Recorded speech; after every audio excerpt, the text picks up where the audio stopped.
Yeah,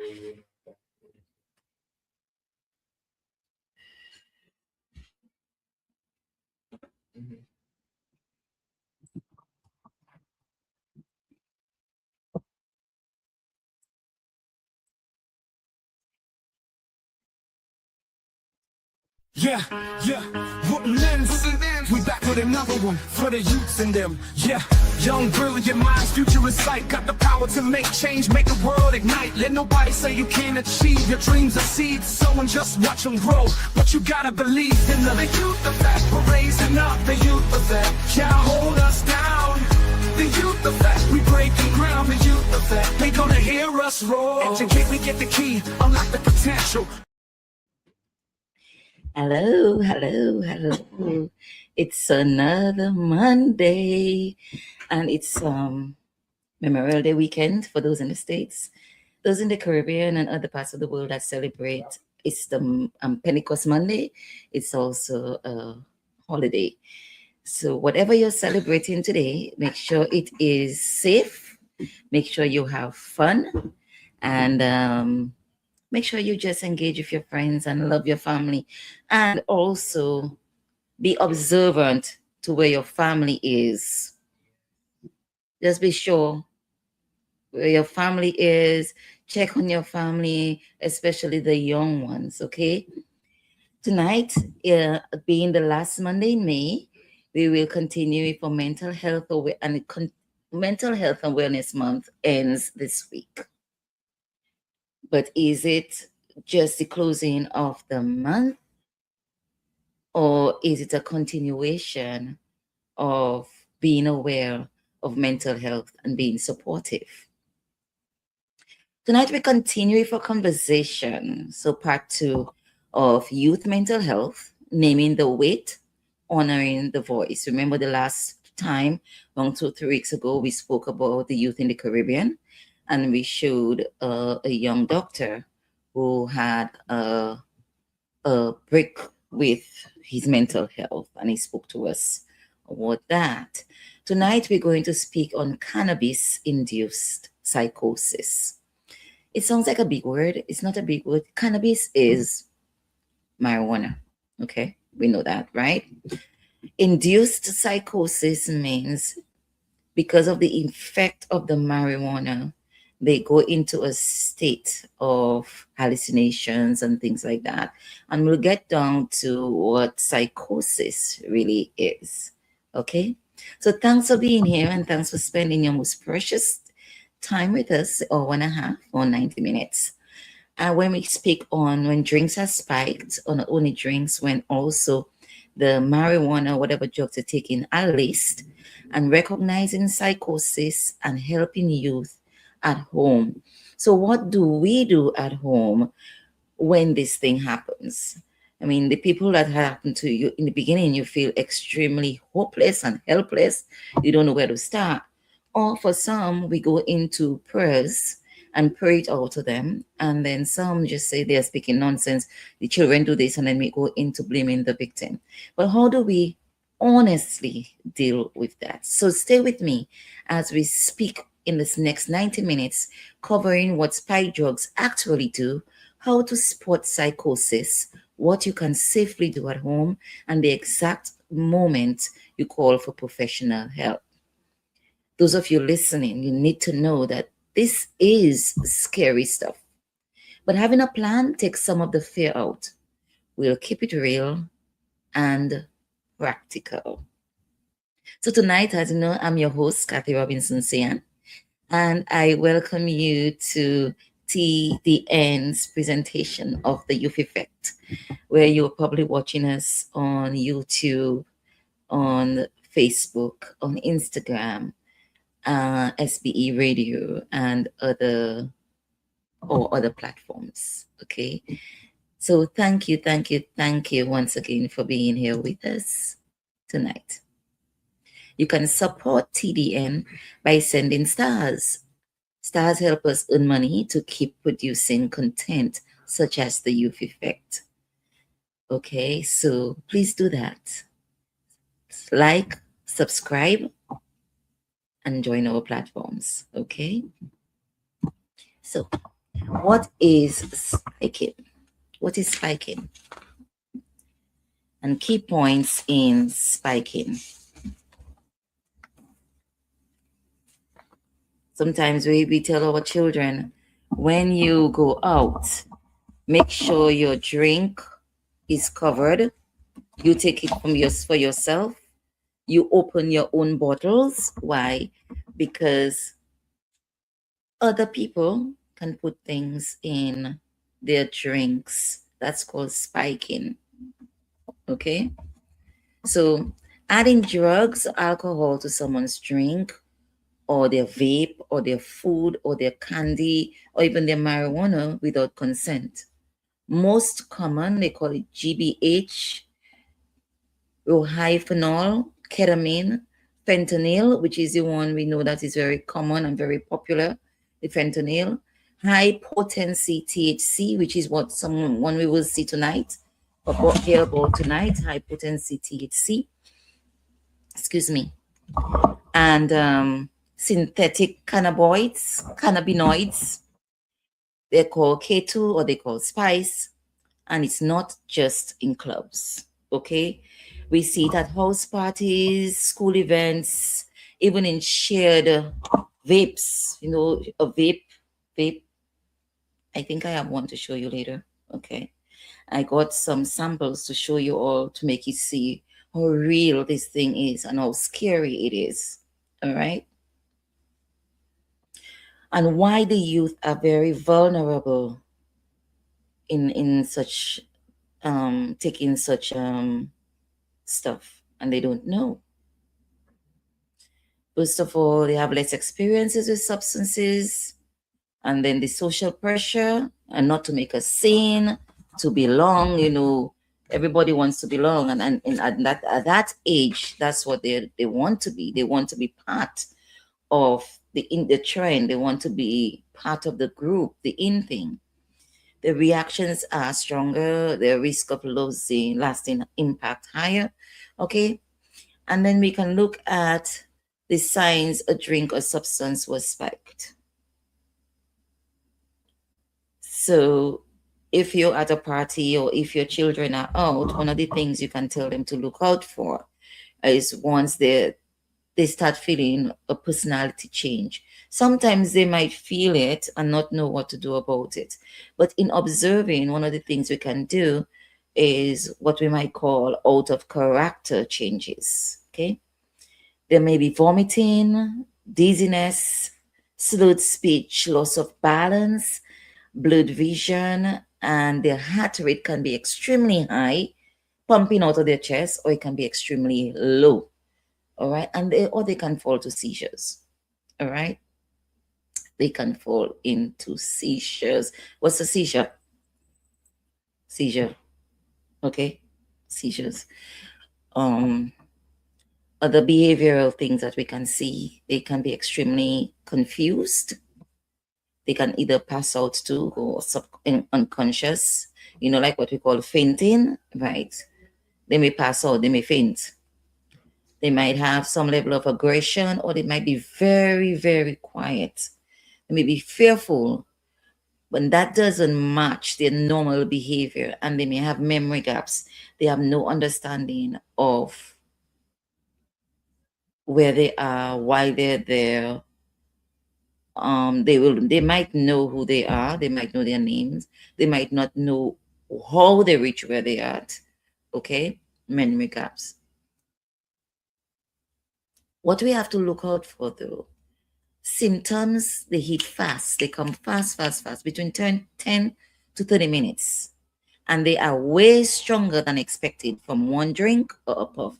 They might say, I only had a drink, or I only had a puff. But if it is spiked, it is very concentrated. I remember at home, in the Caribbean, they had something they call horse something they spike people's drinks with.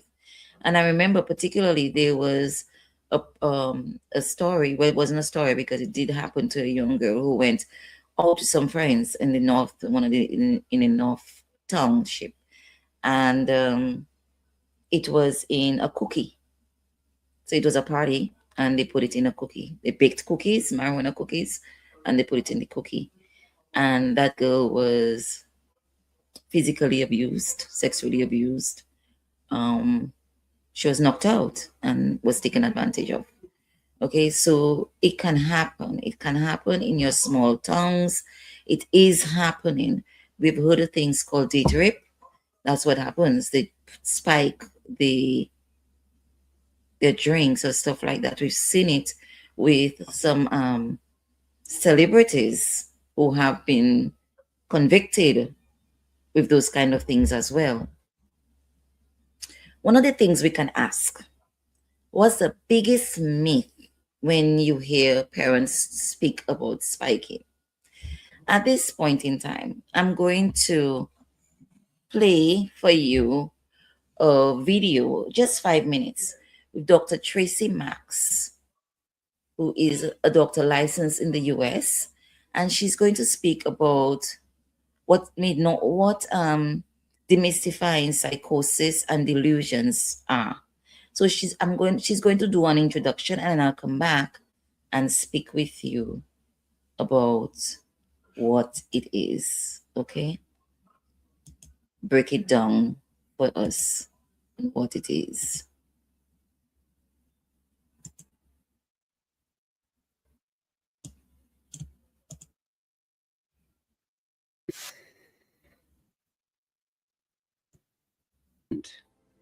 I'm Dr. Tracy Marks, a psychiatrist, and I talk about mental health education and self-improvement. If you want more of this kind of information, click subscribe. Psychosis is simply a state where you're unable to tell what's real and what's not real. The way that can look can take many forms, and I'm going to start out talking about hallucinations and delusions. Let me start with hallucinations first. Hallucinations can involve any of your 5 senses. There are auditory hallucinations where you can hear things that aren't there. For example, a person can hear their name called. Now, don't get too alarmed if this has happened to you. If it's only happened once, it could easily just be a misperception of a real noise. Then there are visual hallucinations. These are seeing things that are not there. You may see spiders crawling up the wall, for example. And this is not to be confused with a visual misperception. And here's the difference. With a misperception, there is something there. You just may think it's something else. Have you ever awakened in the middle of the night and looked across the room and swore you saw someone sitting in the room? And after you pull yourself together, turn on the light, you see that it's just a chair sitting up against the wall, but it's sitting in a way that made it look like a person. That would be an illusion. The chair is actually there, but you misperceived what it was. Moving on, olfactory hallucinations. This is where people can smell things that aren't really there. Sometimes people with temporal lobe seizures can smell things just before they have a seizure. And for them, it can serve as a warning signal that a seizure is coming. Tactile hallucinations occur when you feel things that aren't there. You may feel someone touching your skin, or you can feel a sensation that bugs are crawling on you, for example. Lastly, there are gustatory hallucinations.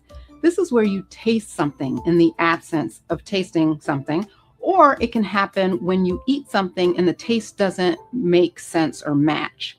An example of this would be believing that everything you taste tastes like feces. Now, you may say, well, I'm a really bad cook, but even the worst spoiled food should not taste like fresh feces. Auditory and visual hallucinations tend to be the most common in psychiatric illnesses. The ones that involve feeling, smelling, and taste, these tend to be more common in medical illnesses like seizures or migraines, or you can see it with medication toxicities. So that's hallucinations. What are delusions? Delusions are fixed false beliefs, and that's the textbook definition.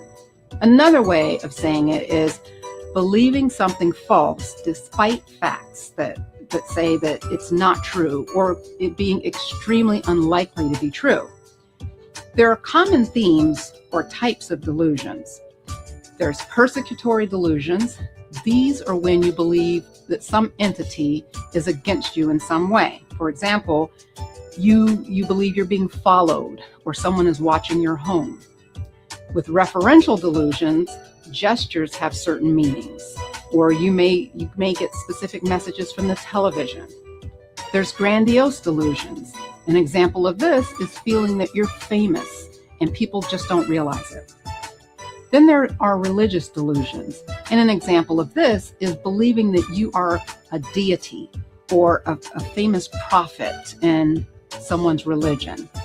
And the people in that religion will believe that that deity isn't in physical existence at the moment, but you believe you're the existence.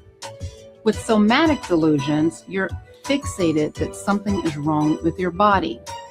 And examples of this would be that someone has planted a chip in your head without you knowing about it. And lastly, there's delusions of control. An example of this would be believing that someone is controlling your mind or that others can control your mind. So who gets psychotic?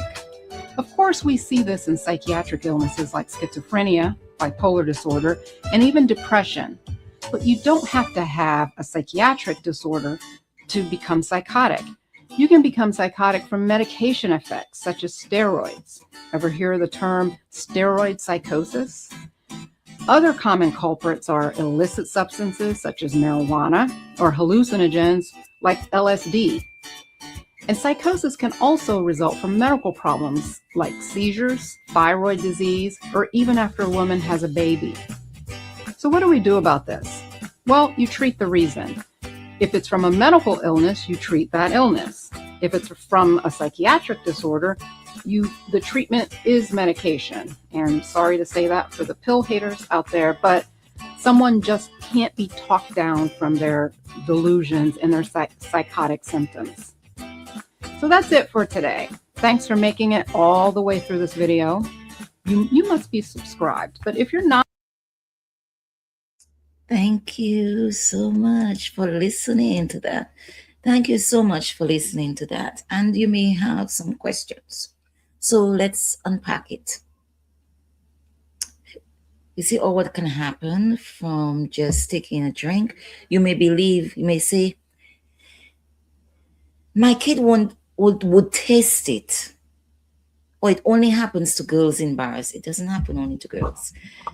The person I dealt with on the past week, it was a young man, a 20-year-old young man, okay?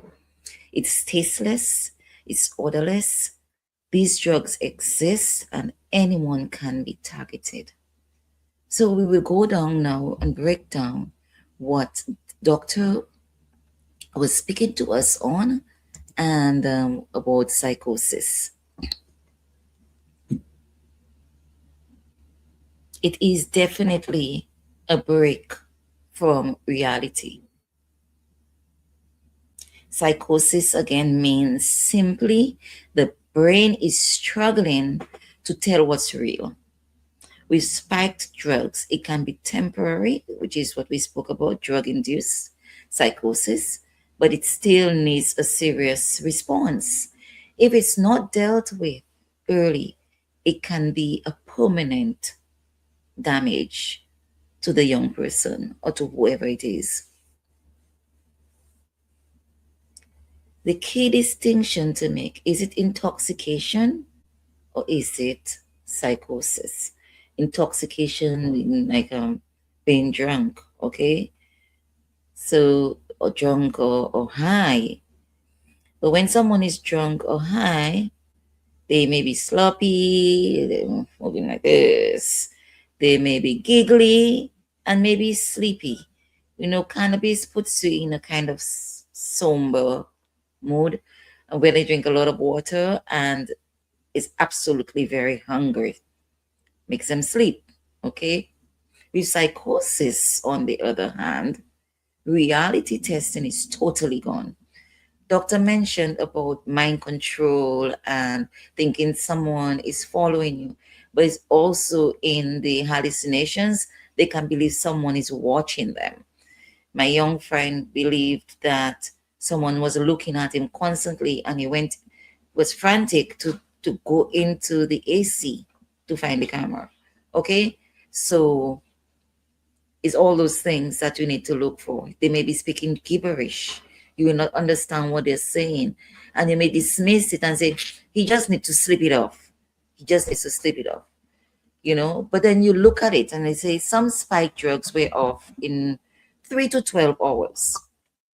But if the psychotic symptoms, remember delusions, hallucinations, and things like that, last for more than between 24 and 48 hours, after the drug should be out of their system, there is something possibly underlying that has triggered and escalate the situation for a person. So their local family speaks out about the dangers of cannabis-induced psychosis. We're going to go to 8 News now, which is in Las Vegas. It's a 6-year-old video, but it's very, very relevant today. Okay, so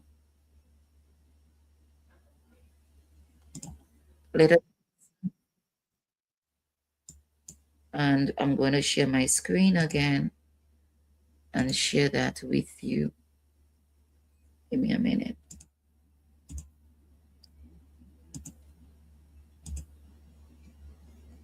A new report by USA Today is raising concerns about mental health issues and their link to high-potency marijuana products. Orko Manna spoke to experts in one local family to find out how prevalent this problem could be.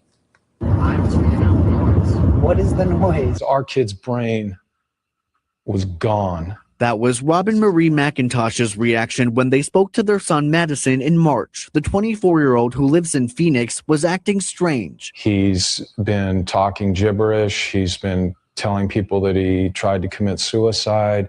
He's been saying all sorts of weird things. Madison's brother filmed this video that same night. My brain. And you've instilled in me. What I'm tuning out the noise. It was like the lights on, but no one's home. It was the strangest thing to recognize somebody. I know that's my son, but you don't recognize them. They learned Madison was vaping multiple times a day. At the hospital, doctors diagnosed him with cannabis-induced psychosis. What the heck is that?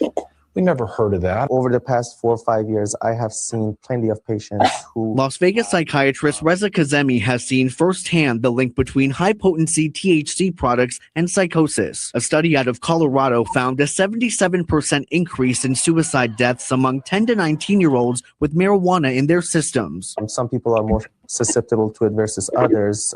There is some genetic factors that go into it.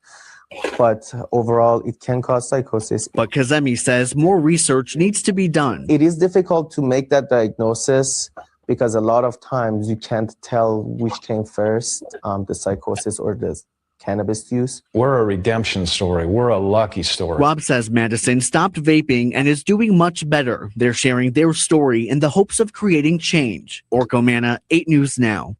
Orko reached out to multiple dispensaries across the Las Vegas Valley to get their thoughts on this, but they all declined to comment. Repowering means to replace old and outdated. Okay, so we heard it's this kind of things. It's vaping. This is a vaping pen. This is a vape pen. And see, it looks like what we used to store stuff. So that's the hole right here. And it is just like a cigarette. Okay, it's like a cigarette. So it's filled with the compound or whatever, the liquid or however they put it in it. And they smoke it or vape it. They put it in and they smoke it out until it's finished. Then they buy another one. So all that too is going in the garbage and increasing the pollution in our world.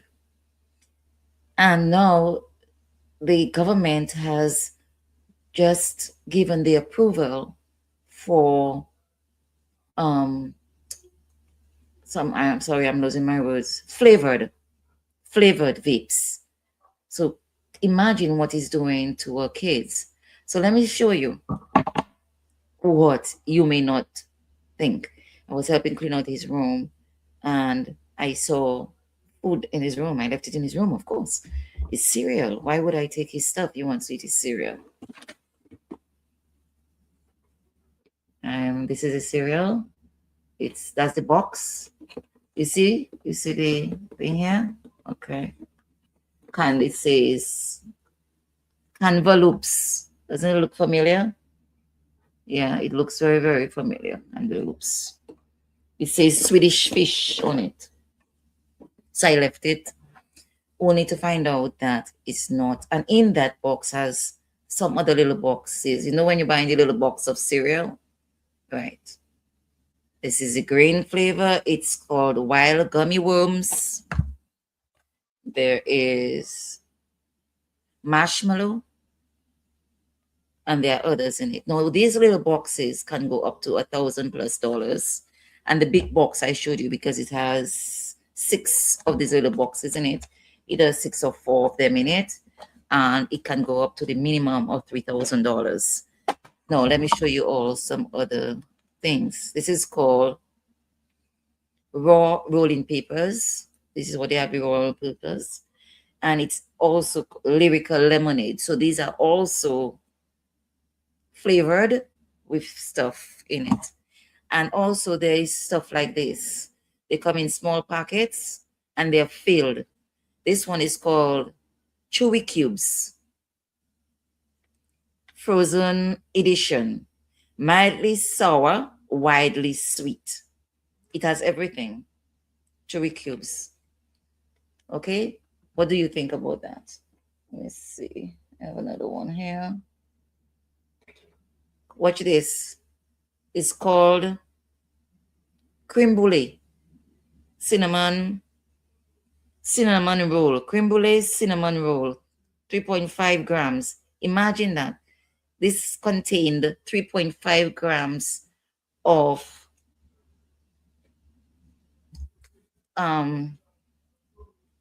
processed marijuana or cannabis.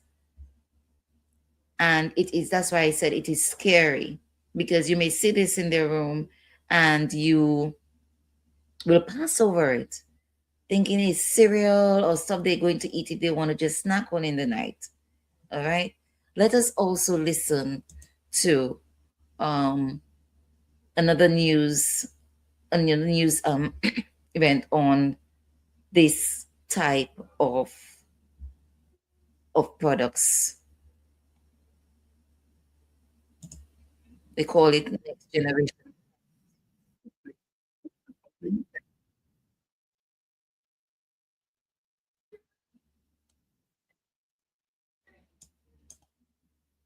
Let me share my screen with you.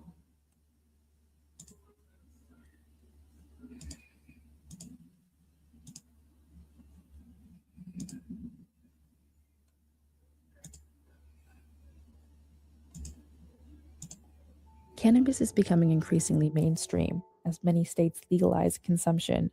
But for some, especially young people, use may come with a risk to their mental health, and there may even be a link to psychosis. I started using cannabis when I was 15 years old, and in my college years, multiple times a day. I started getting really paranoid about things. I started feeling like people were following me. I was hearing voices, and I was too afraid with all the paranoia and thinking people were like listening to me, like through the telephone, through the TV, that I really started considering suicide. My mom's like, Helen, what's going on? I was like, Mom, there are things that are talking to me. And she's like, we have to go to the hospital. Callan was eventually diagnosed with schizophrenia, a chronic brain disorder that often appears in early adulthood. Symptoms include hallucinations, delusions, and paranoia, which often can be managed with medications. What about side effects from the medicines? They make me very tired, which is like very hard. I take 11 pills in the morning and 10 before I go to bed. There's a lot of epidemiological evidence suggesting that exposure to cannabis, especially in young adulthood and adolescence, increases one's risk for the development of this disorder. Cannabis is not necessary or sufficient to cause schizophrenia. There may be many factors that together lead to tipping the person over the edge. Having the right genes, social stress, all those could contribute to that. Some research suggests frequent use of high-potency cannabis could play a role in the early onset of schizophrenia. One study analyzed 900 cases of first psychotic episodes across Europe and Brazil and found that high-potency cannabis might have contributed to an increase of psychosis. In Denmark, a nationwide study of health records of more than 7 million individuals suggested there's a link between the increased availability of high-potency cannabis and an increase in the rate of schizophrenia associated with cannabis use disorder. 2 of my paternal relatives have had psychotic symptoms. It can change your life so dramatically. Here I am 8 years later at 30, and I'm still living with the repercussions of smoking marijuana. The overwhelming majority of people who use cannabis on a very sporadic basis don't experience harmful effects. The same as alcohol. The overwhelming majority of people who use alcohol don't. But everyone knows of somebody who has a problem with alcohol. At the present time, we can't do much about our genes, but we can do something about cannabis. Just as we've done with tobacco, we've convinced young people that tobacco smoking is harmful. If we can have young people delay their use of cannabis until after their brain has developed and after they're past the risk of psychosis, that would be amazing, because it's a lifelong illness. The cost of schizophrenia is massive, because not only in the cost of treating someone with a lifelong disorder, but since many people are unable to work, they remain wards of the state on disability for their entire life. In high doses, cannabis can cause temporary psychotic-like experiences, like hallucinations and delusions. So we do know that with individuals, if you give them very high doses of THC, individuals can undergo a transient psychotic episode. And that can be true of other drugs as well. We know methamphetamine and stimulants can also trigger psychotic episodes. But that does not the same as schizophrenia as a disease. We need more data to understand the link between cannabis use and psychotic experiences, and the role genetics plays. I think realistically, we're not going to ever resolve the exact nature of this relationship, because in some cases it may be, for some people it is causal, and for some people it may be that they are using cannabis as a means to medicate some symptoms, and for some people it may just be this genetic association and it's unrelated to the disease per se, but the two phenomena occur in tandem.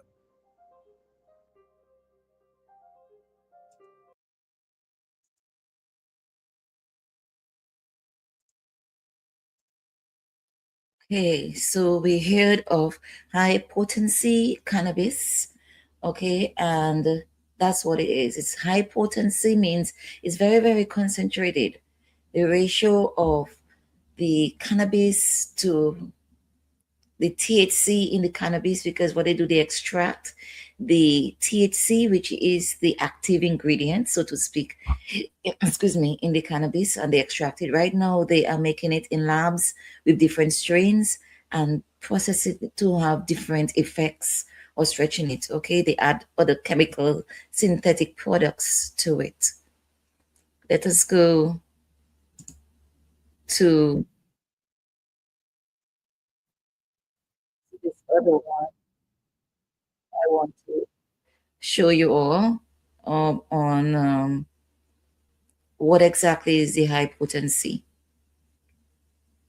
Just give me a minute for it to show up. Let me share my screen and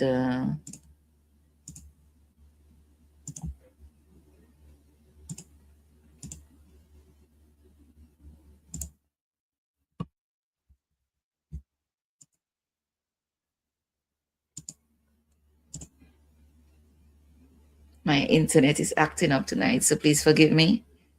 And it will come. It's coming right in a bit.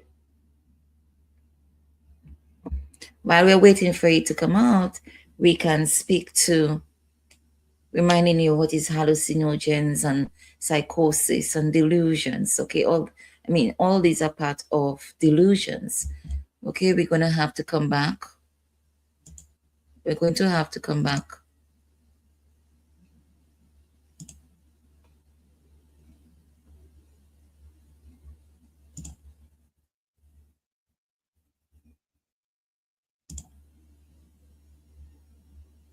THC. Top drug experts are now voicing concern that. Okay, I see what's happening. Whenever I put that screen, it goes up. So I have to do it this way.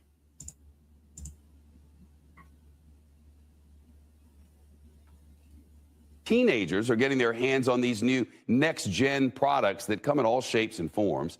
And their worry is that the THC levels are so high, it can lead to teens suffering psychotic episodes. Here's Steve Patterson. With more than 7,000 dispensaries nationwide, the $20 billion marijuana industry is growing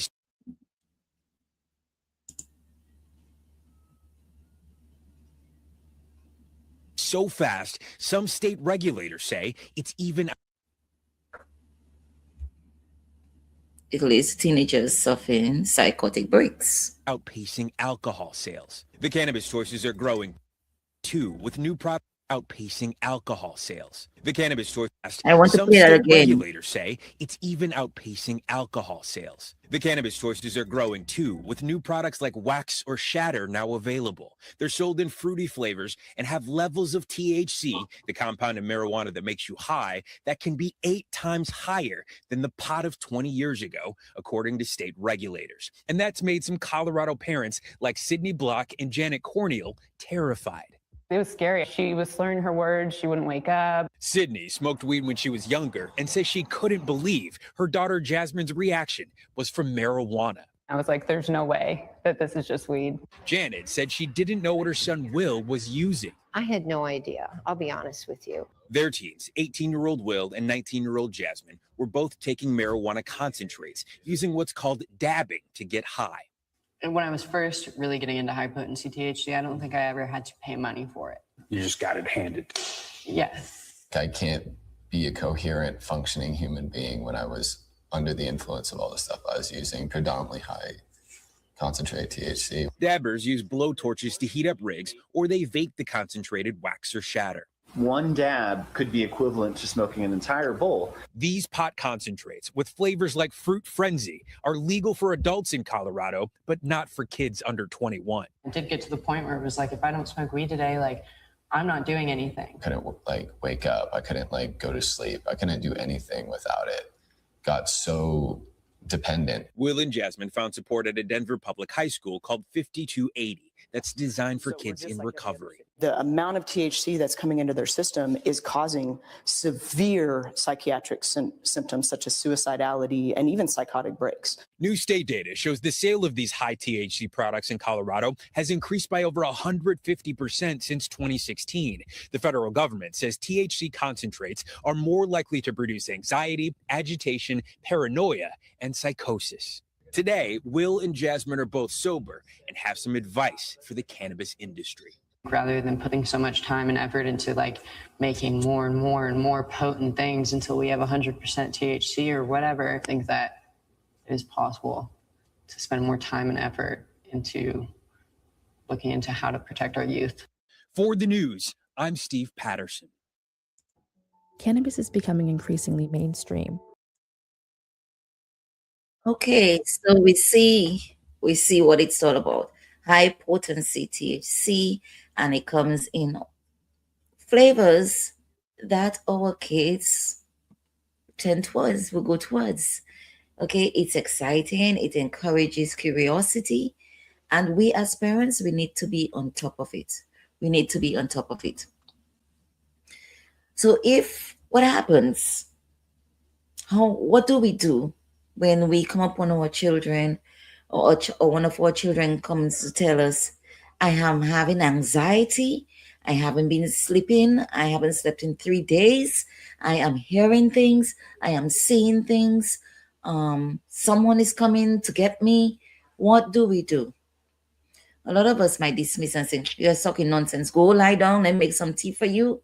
You'll be better in a few minutes. Just go try to get some sleep. We might make some sauce of tea for them. We might give them melatonin. We might give them all kind of, we sit down, we'll pray with them. We'll talk them out of it. We'll try to tell them, you're not seeing this. You're not hearing things. You are okay. You are okay. Sometimes just the talk and positive thinking is and visualization and not going to help someone who is in psychosis. You know, God grant us the intellect, to develop technology in terms of medicinal and health and healthcare. And we also, just like how we're using any other thing to help us to be better, medicine and going to the doctor is also a prime responsibility we have to ourselves. And when we notice something is not right, that we cannot deal with ourselves by ourselves, we need to get professional help. It's nothing about, oh, I'm embarrassed to take my child. What people will say. What do you prefer? Your child end up in a permanent state than what people say about you, your family, and your child? Your child going to be in psychosis, they will just leave the house, take their things and leave the house. You have no idea where they're going to.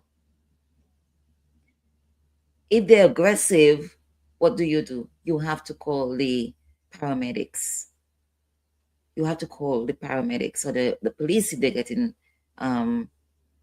too aggressive for you to be able to hold on. But remember, calling the police is not about putting them in prison. It's restraining them to take them to the hospital where they can get help. Okay, where they can get help. But first, let us speak towards at-home response. How do we speak to our young people and how do we manage? So in this segment, we're going to give some concrete, safe de-escalation steps that you can take, go through at home, you can do at home. It is called the SAFER framework, SAFER, the SAFER framework. The S, safety first. You have to remove all dangerous objects because you do not know if they're suicidal or you do not know if they're aggressive. You have to remove knives, glass, khakis, meds, scissors, anything with pointed, heavy objects, anything that they can use to either hurt themselves, to hurt you. All right, so take that off within the immediate vicinity. You have to reduce stimuli. What is stimuli? Anything that's going to trigger them. You dim the lights. Bright lights, loud noises can trigger them. Too much people around can trigger them. So if one of your kids or somebody near you is going into psychosis, don't gather around and everybody talking to him. You need to do this or you need to do that or you shouldn't have done that. We're not blaming the victim right now. And too much long conversations or too much, what do we do? What is the word I'm looking for? Lectures. They're not listening to you, they're gone. And then they become overwhelmed. Of course, we do these things because we do not know what to do. So we talk and we think, if we're talking, we're doing something. But even with normal children, when we talk too much and we give too much lectures, after a while they block us off. Far less for someone who is in psychosis or is under the influence of something. So safety first. Remember to get your pens and to write that down.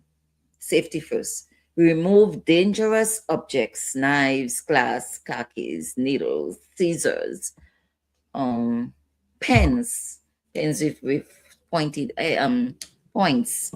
Okay, I'm trying to see around me what I might use or what might be there. Anything in your discretion can be used as a weapon. You remove it. You reduce stimuli. You dim the lights, or maybe even put it off and put a light on, maybe in the passageway or somewhere, but where you can see. You dim the lights. You turn off loud music, you turn off the television, because the television, whenever every scene changes, the lights flicker and stuff like that. We're so used to it, we don't really see the lights. But someone who is in a high state of sensitivity will sense every tiny point of light change. I am not the expert in scenes, so I don't know the name of what they call it, but in the lighting and everything else, they are very, very, very sensitive. They might give them headaches and make it worse.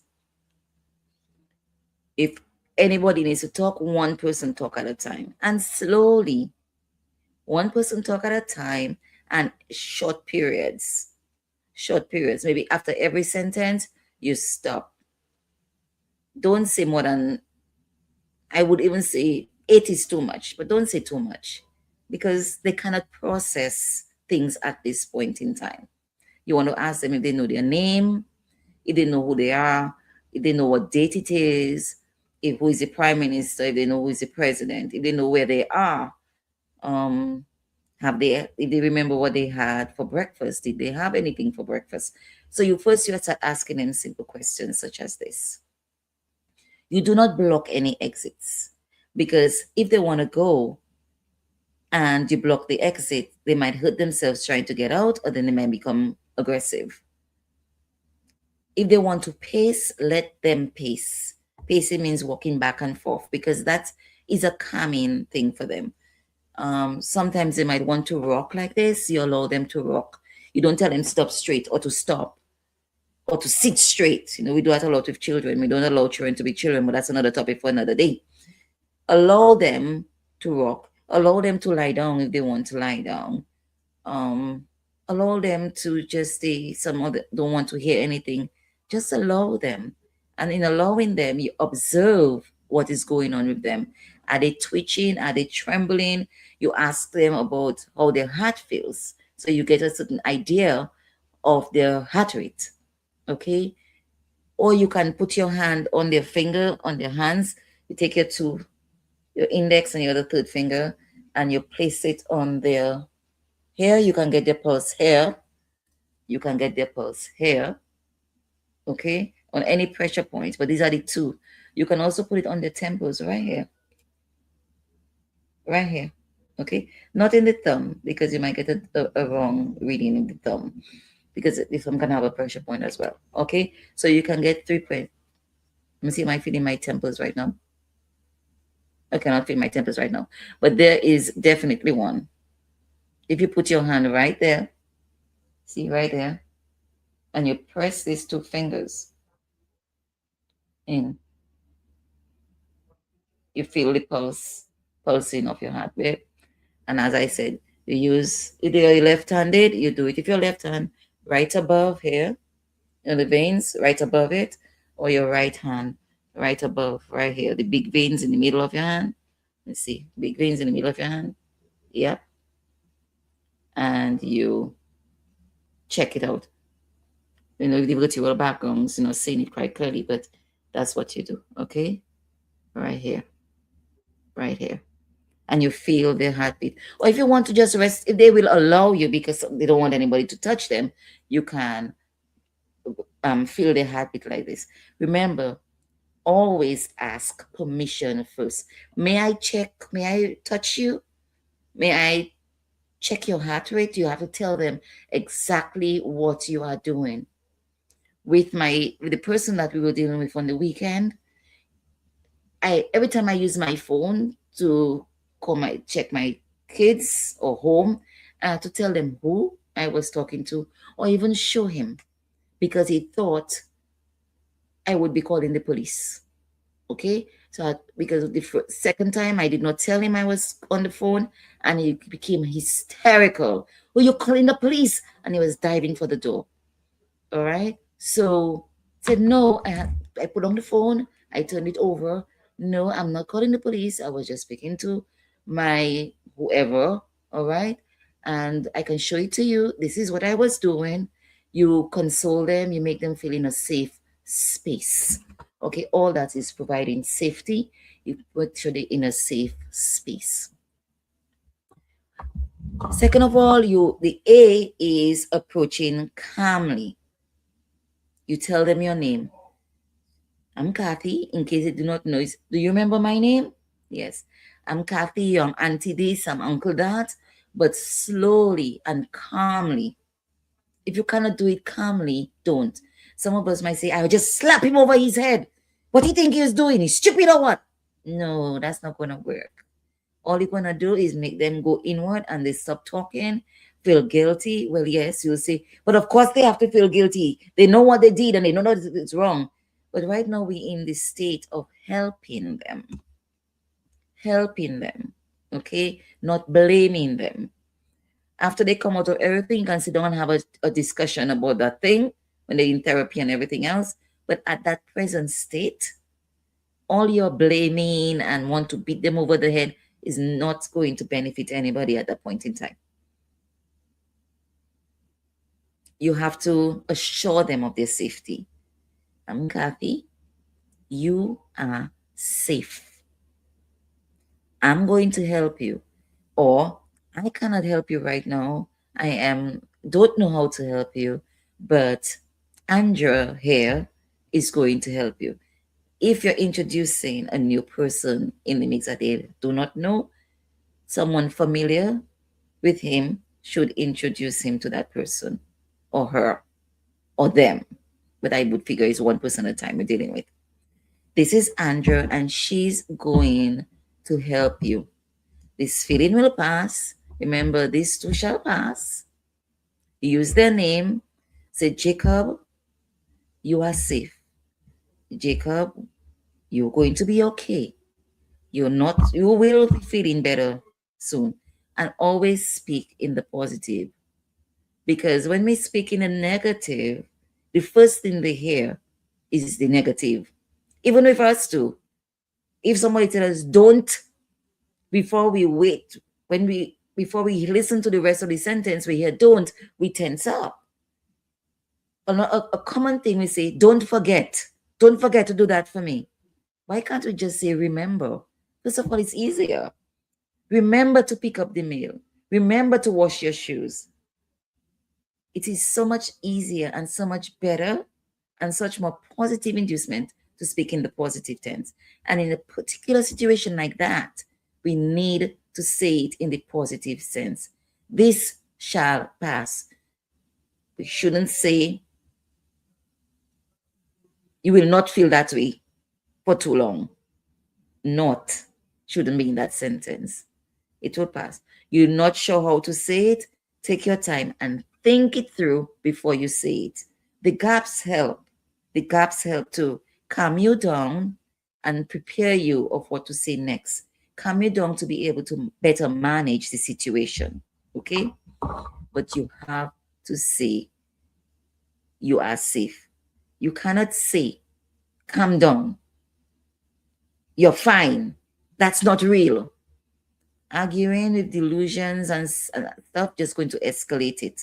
Then you're making them get aggressive and but yes, I'm hearing this. You're not hearing it too. I just heard that noise. You're not hearing it. Look at this thing there. You're not seeing the other person next to you, but I'm seeing somebody. I'm seeing somebody. Oh, you mean you cannot see? You'll make them you'll escalate the situation. Calm down is not gonna work. You're fine is not gonna work. You will be fine. This will pass. You will be okay. All right? You're going to get help. Andrea is going to help you. Okay? And call their names. Clear, short sentences. You do not know what to say nothing, but just say as a presence. Say nothing. Just say as a presence. Okay?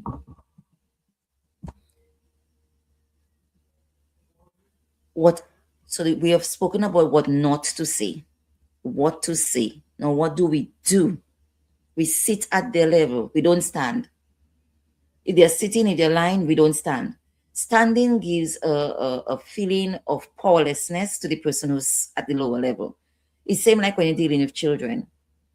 Go down to their level and you talk to them. You get a much better response like that. Oh, we're equal level and we're talking face to face right here. So do sit at their level. If you're going to sit on their bed, ask permission. Can I sit here? or pull up a chair next to them, wherever they at, whether it's in the living room, the dining room, in the bedroom, go to their level. Side by side, not in their face like that, because that is confrontational, okay? So you sit at an angle. They're sitting here, you sit here, we're side by side. We're talking like this, we are equal. Not confrontational, not head on, all right?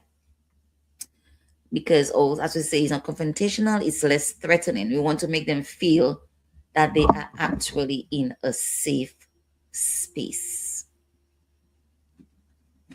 What does the F do? What do we do? The F is focus on their basic needs. So you know what our basic needs are? Food, water, clothing, shelter. Did I say shelter before? Right. Things like that. Basic needs. You offer water in a sealed bottle because they're going to be very thirsty. A cup you open, small sips, you know the water bottles, or you put it in one of those flasks, a closed thing, because they might just end up gulping it and might wetting themselves, or might gulping too much at any one point in time. So you offer water in a sealed bottle, in a small closed container, where they take small sips. You check their breathing. Is it shallow breathing? You check their breathing. You check their skin temperature. Is it clammy? You know, like when you have the cold, the flu, and you're sweating. You're sweating. So you're not exactly sweating beads, but there is this film of water for sweat on your skin. All right. Check, are they cold? Are they hot? Are they warm? Are they normal temperature? So check that. Turn them on their side if they are on their backs to prevent any choking, because sometimes they might vomit, they might throw up. So you want to turn them on their side. Everything you do, say what you are doing and say why you are doing it. Slowly, not fast. For helping the breathing, if they are collaborating, if they are working with you, if they're breathing like this, you can say, okay, let's slow down our breathing. Let's work with me. Remember what we do? We breathe in, breathe out. You can check 1, 1,000, 2, 1,000, 3, 1,000, breathe out. Breathe in, 1, 1,000, 2, 1,000, 3, 1,000, breathe out. Same thing. And you can do it 5 times and breathe out. Don't just take the breath from here. No, it's not going to work. Remember, you have to take it from the pelvis. Time to fold that pelvis and take a deep breath all the way from there. Breathe in and breathe out. Breathe through your mouth. Not like that. No, breathe in and like this. Okay? And you can also practice this when you yourself is anxious. For the E is engage support. You call a trusted adult. You are not trained. Call a trusted adult to come over so you're not alone, so you get this support as well. Then you start a timeline. When did the symptoms start? What did they consume? What did they take? Was it any meds they take? What was the conditions under which they took the meds? Had they eaten when they took it? Write it down for any professional who comes to help.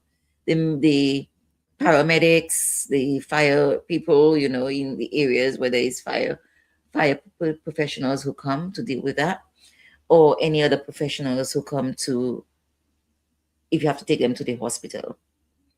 Take a log. Things that they say, write it down. Write it down. Or whatever they're seeing, write it down. Write down everything.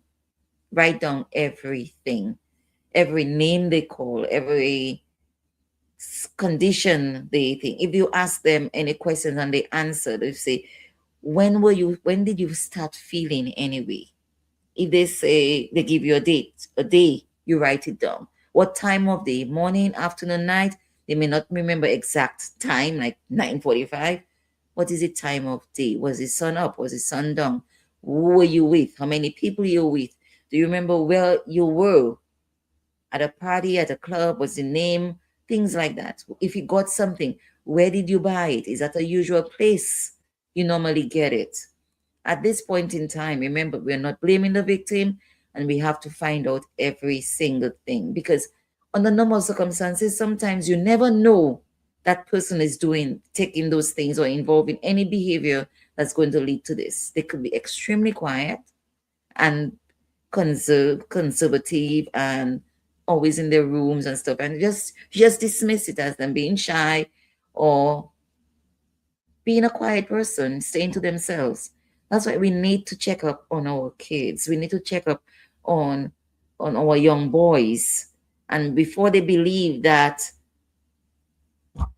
they're a boy, they'll take care of themselves. Good night, Mr. Drago. Knowledge is power. Thank you for educating us. Brilliant show tonight. Thank you so much. I appreciate your presence. I really, really appreciate you. Yes, so remember to take it slow. Take it slow. Don't give food or coffee or other drugs to come down. You know what it is to come down. You know, you're a professional, you're a nurse, you're a doctor. Have you been trained in substance abuse? No. You just give them water because you do not know what's going to aggravate or trigger their situation. And right before we go off to a break, I just want to say what the last letter is for. It's R. You reassess constantly. Reassess means double checking, okay? So every 10 to 15 minutes, you may ask a simple question. Are they more or are they less agitated? If it's going to be easier for you, you do a rating scale. I can't remember the name of the rating scale, the scientific name for it, but that's not important right now. From 1 to 5. So you do 1 to 5, 1 is or 0 to 5. 0 is nothing at all, and 5 is the maximum. And then 1, 2, 3, 4 in between. And you grade the level at which you believe, you know in your mind what 1 is. So you can also say 1 is very, very low. 3 is hallucinations, hallucinating. 5 is total psychosis, delusions. You could speak to their behaviors in terms of very calm or being aggressive. So you identify what each number is rated at. And then you put your gradations along where you believe they're falling on that scale. And in that might make it very much easier for assessment by a medical professional, okay? You write down about their breathing, or you can just take the separate notes, breathing, but I figure that might also take too long, right? I mean, the grading and the rating scale might be easier. Can they, and then again, as you mentioned earlier, you keep on asking them, do you know your name? What is your name? Not do you know your name, because that can make them get agitated more and say, you think I'm crazy? What do you think? I don't know my own name? And that also could be the, distracting from how they're feeling. What's your name? Or you call their name, Jacob. Jacob, can you hear me? Jacob, can you hear me? See if they respond to the name or speak in a sentence. Jacob, but call their name. Calling their name can also help to bring them focus, bring them to you, let them focus on the moment. And also, you, as we say, we check their breathing. And then you have to trust your gut. You see something called our instincts, and that little voice inside us is very, very, very powerful. And some of us dismiss our gut instincts. And then in the afterthought, they say,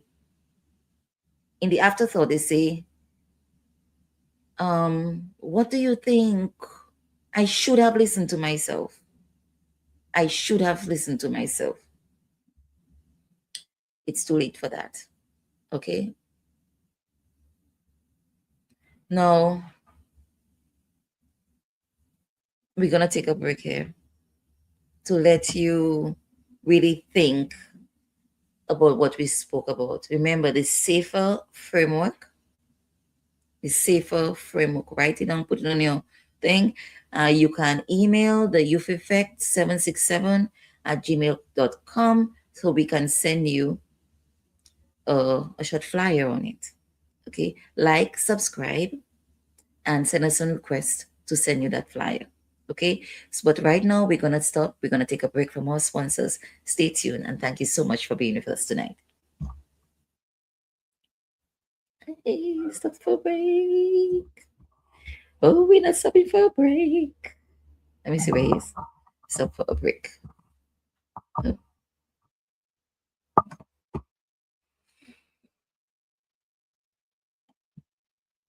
Running a radio station shouldn't be chaos. It should be simple, smart, and professional. With Joan Premium, your entire week schedule is beautifully organized and easy to manage. Real-time accuracy keeps your listeners in sync with every show.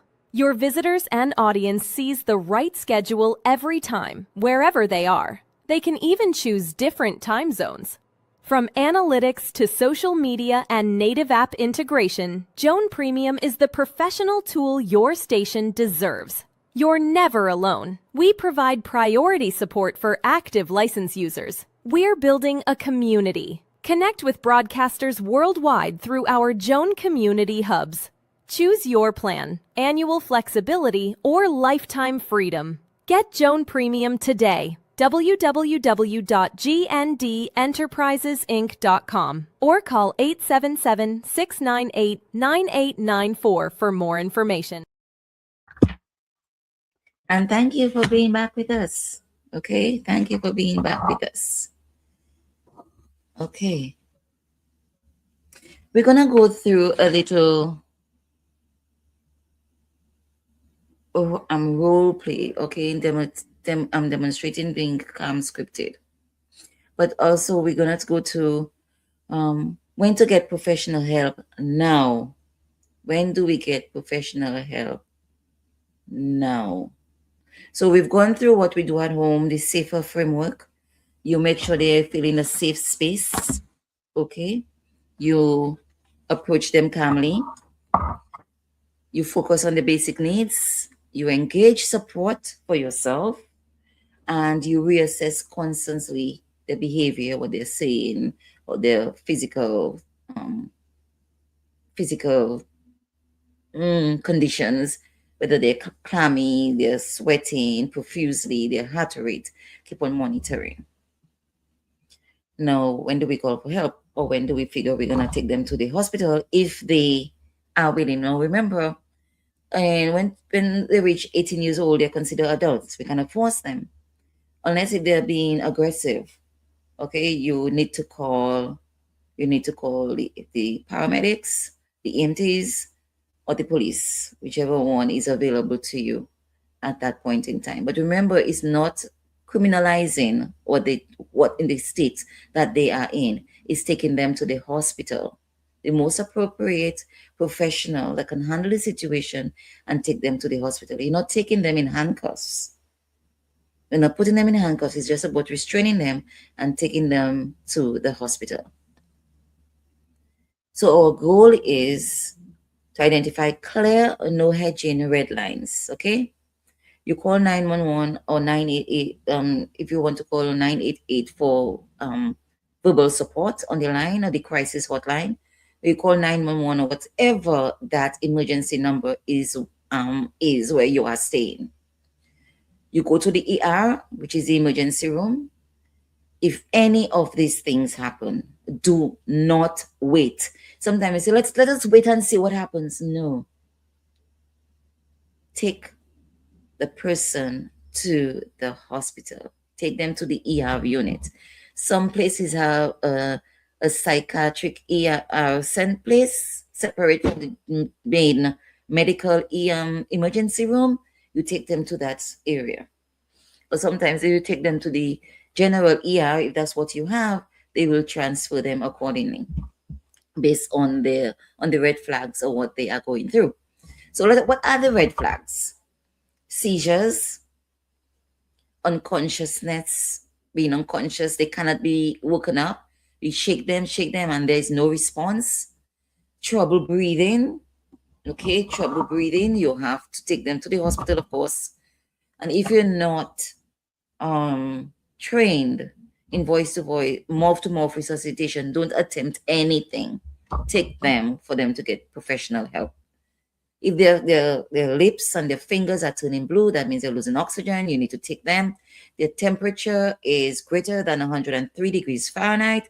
If you have a thermometer at your home, which I suggest you always have, even though normal thermometer, a high blood pressure monitor, the things like that you need to have in your emergency kit, okay?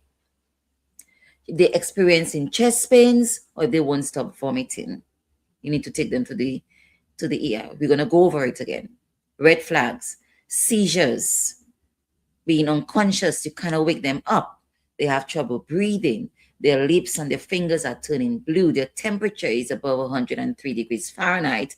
They're experiencing chest pains and they won't stop vomiting. The experience on the weekend, if we had not taken them to the hospital the time that we did, they could have had a heart attack. After they did, they took their blood and they tested for drugs in the system. They only had cannabis, thank God. There was no other list thing in there like fentanyl. But their blood pressure and their heart rate was so off the charts. Let me tell you. And also the cannabis level was so high, which remember we spoke about potency, yes? And again, to the frequency at which they take it, we do not know. But the level of cannabis was so high, it was off the charts. Couldn't get the reading. They could just say it was high levels of cannabis. All right? So we do not play around with medical conditions. That's medical red flags: temperature, unconscious, seizures, trouble breathing. Psychiatric red flags: issues with the brain, medical issues with the body, psychiatric issues with the brain. They're trying to hurt themselves or they're trying to hurt others. They're being aggressive. They're running into traffic. Extreme agitation. They cannot sit still. You know, when you say, how are you? I'm agitated. I cannot focus.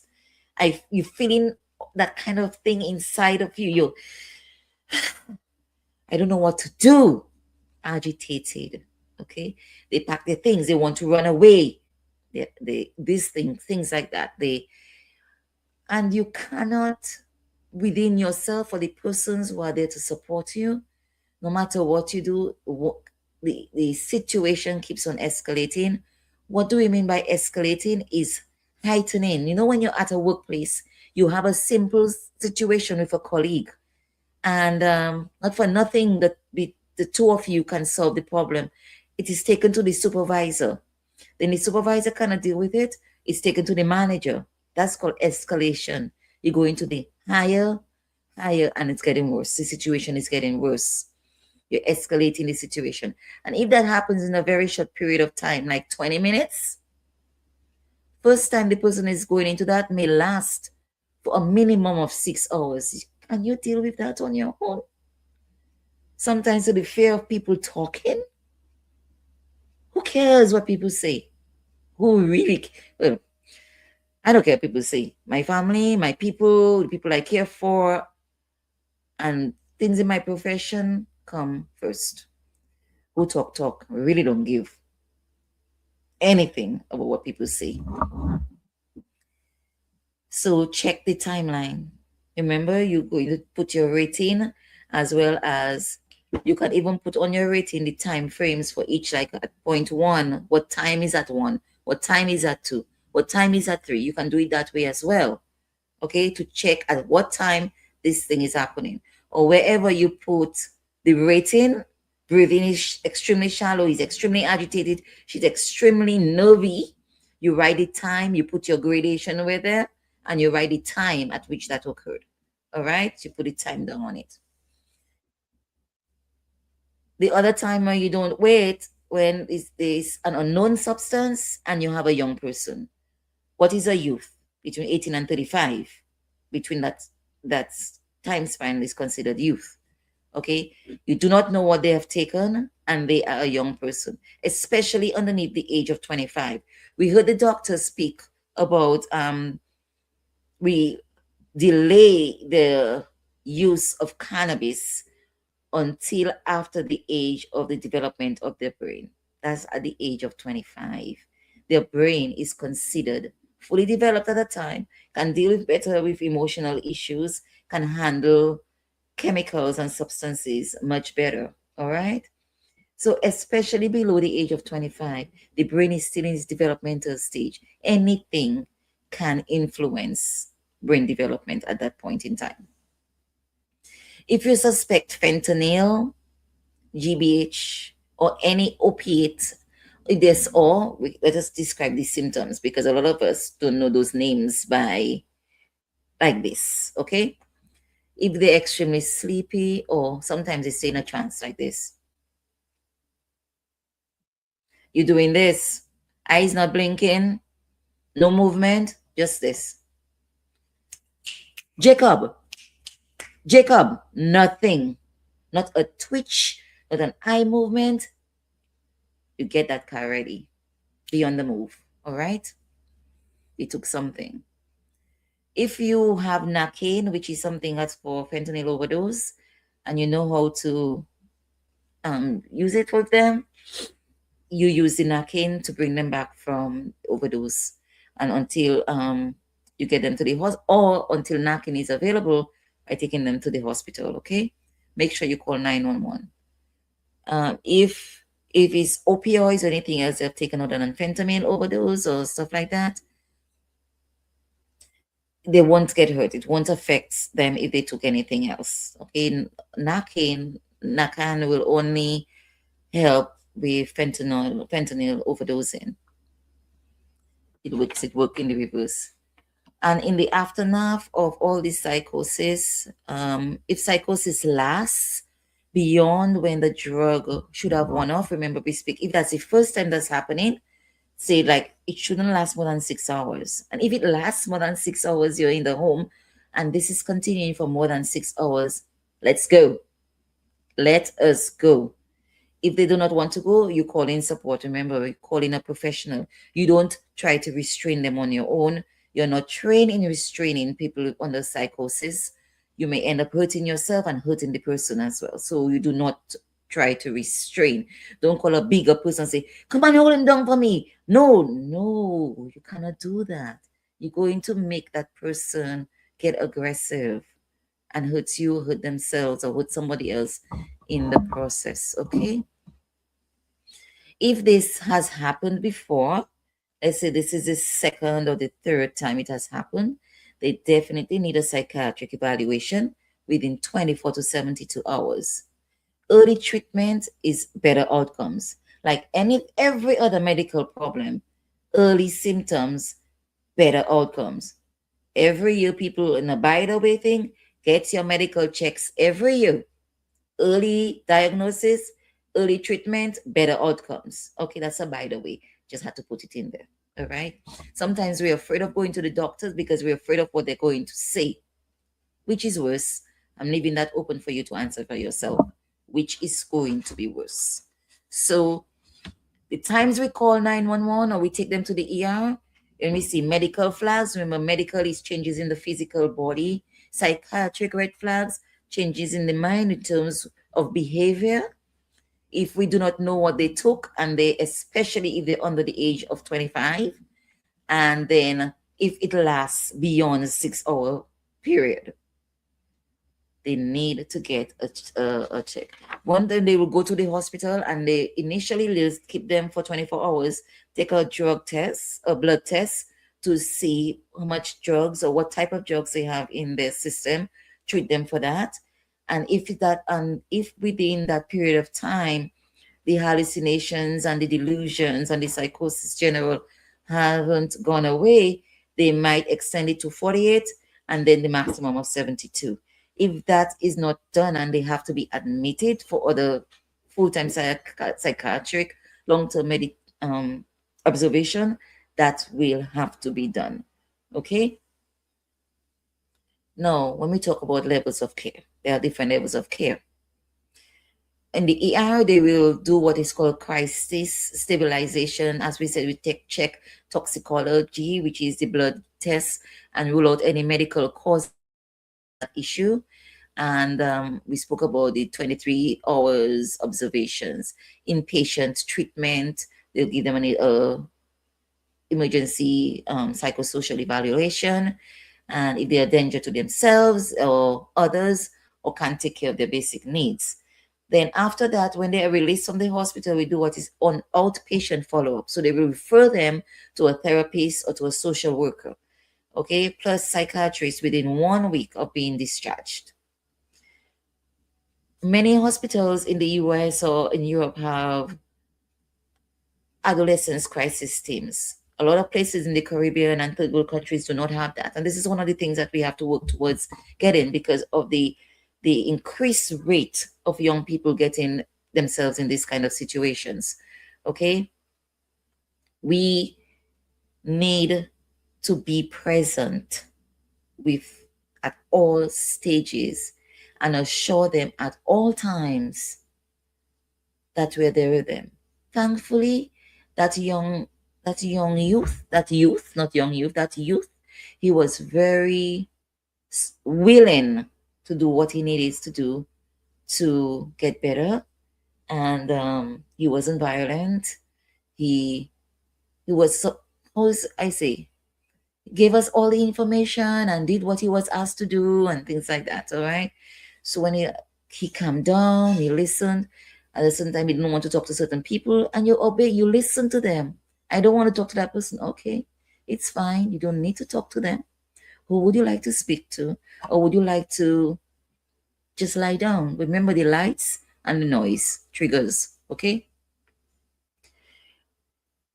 Parents need to be terrified of overreacting and getting kids in trouble.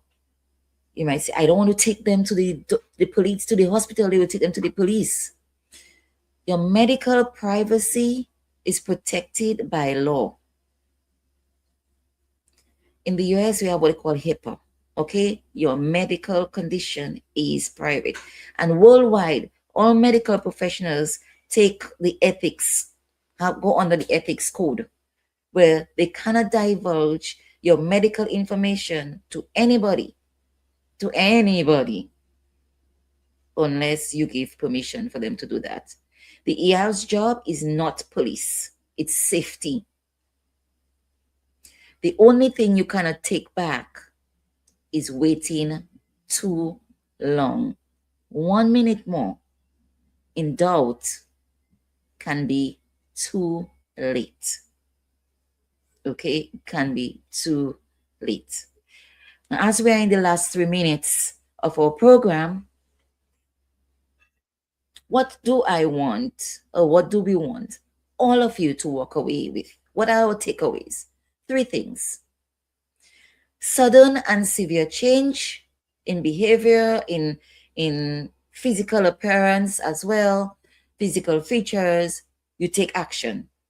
Sudden plus severe change equals take action. That's an equation, okay? 2, you can't talk or praise someone out of psychosis, but you can stay calm and keep them safe until the professionals arrive. Remember also to call for support for yourself. 3, if you're questioning, should I call 911 or the medics? Yes, you should. Yes, you should. Once you're asking the question, you should. And remember, you don't have to do this alone. Call 988 as well. Call 911. Or have numbers ready in the event an emergency comes up. Stick it on your fridge, just like you pin up all photos that you love on your fridge. Stick up emergency numbers and emergency people that need to be called in the event you have an emergency. Because sometimes in the heat of everything, your head is hot, you don't know who to call. And in panic, sometimes we lose all train of thought and focus. All right. And the other person who might call might be the one to be the grounding in the situation, who can be calm in a situation, okay, and deal with the situation better than us. Have your emergency people on hand who you can call. You can call a crisis lifeline. Who is your crisis lifeline in your country? You can call a national helpline. In the US, we have SAMHSA, which is a national helpline. We have New York City. Well, there is 988 for suicide and crisis lifeline. You can call, you can text. You don't have to put video. You can text. There are persons 24/7, 7 days of the week, 365 days of the year there to help. You can also call poison control if you suspect any specific drug and if you have a poison control within your state or your city or your village or wherever you are at. In New York, we have what is called the Good Samaritan laws, where you plus the youth have limited protection from drug possession charges when calling 911 for an overdose. So you wouldn't be charged. That is dealt first, and anything else is spoken about later, because you do not know how the person got an overdose. All right. So we need to be careful. So remember, I'm going to leave you again with the SAFER framework. So on your fridge, what you should have is a SAFER framework, SAFER, as well as emergency numbers and things that you should do in the event of a psychosis break within any family member or a friend. Post numbers, emergency numbers on your fridge so that in the event of a crisis, it's already there. And if it's you alone in the house, then anybody coming in to help you, that information is there. Contact information, emergency contact persons for you, persons they can call, places they can call. Write it down where it's feasible, where anybody can get it. And closing, I'm just going to say what SAFER, remind you what SAFER is. S is safety first. A is approach calmly. F, focus on basic needs. E, engage support. And R, reassess constantly. Remember using the rating scale if that helps. And finally, make sure you call in the professional if after 6 hours, especially the psychosis, the delusions, the hallucinations, and not going away. And if it's urgent and they're having the vomiting and things like that, you do not wait 1 more minute. You don't wait for the 6 hours. You deal with it immediately. Okay? That's our scope for tonight. On the Youth Effect, thank you so much. Thank you so much for being with us this evening. Remember, if you have any comments, if you would like to feature any young person, if you like us to carry or go do some research on any particular topic you would like us to share on, email at the Youth Effect 767@gmail.com, or you can send a message to 929-803-6356. We have WhatsApp. You can message on WhatsApp as well. 929-803-6356. I'm Kathy Robinson-Sayan. And tonight, this is your episode of The Youth Effect. Thank you to TDN for carrying this out. And we'll see you next time, next Monday, 8 o'clock to 9:30 p.m. Eastern Time. See you then. Have a wonderful week. Take care. Good night. Yeah, Woodlands, we back with another one for the youths in them. Yeah, young, brilliant minds, future in sight, got the power to make change, make the world ignite. Let nobody say you can't achieve your dreams are seeds, sow and just watch them grow. But you gotta believe in the youth effect. We're raising up the youth effect. Can't hold us down. The youth effect, we breaking ground. The youth effect, they gonna hear us roar. Educate, we get the key, unlock the potential. A lesson every day, knowledge essential. Standing tall, walking proud, let your voice be heard. Unite together as one, spread the love with every word. The youth effect, we're raising up. The youth effect, can't hold us down. The youth effect, we breaking ground. The youth effect, they gonna hear us roar. Educate, we get the key, unlock the potential. potential. A lesson every day, knowledge essential. Standing tall, walking proud, let your voice be heard. Unite together as one, spread the love with every word. The youth effect, we're raising up. The youth effect can't hold us down. The youth effect, we breaking ground. The youth effect, they gonna hear us roar. Create, initiate, push through, no limits. Go ahead and live it up.